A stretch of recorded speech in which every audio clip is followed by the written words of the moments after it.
ነፃነት ወርቅነህን ታውቀዋለህ? ስቆ በማሳቅ አውቀዋለሁ። በሳቁ የማያውቀው አለ ብለህ ነው? አውቀዋለሁ። ግን ያሳዝናል፣ አረፈ። ሰምቼ ነበር። እኔ የምልህ አሁን ላይ ሰዎች የሚስቁት የውሸት ነው እንዴ? በጣም ሲስቅ ነበር የማውቀው። ለሞት አንድ ቀን ሲቀረው ከዚህ በኋላ የሚስቁ ሰዎችን አላምናቸው።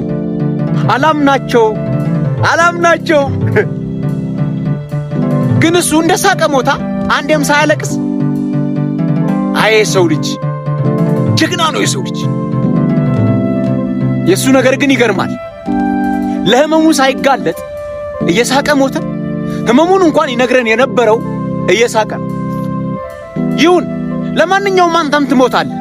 ምናልባት የኔና ያንተ የነገ ቀጠሯችን በአንዳችን መሞት ሊሰረዝ ይችላልና ዛሬ እንኑራት፣ አሁን እንኑራት። አየህ ከንቱ ዓለም። አይ ከሳቅ ጀርባ ያለው ህመም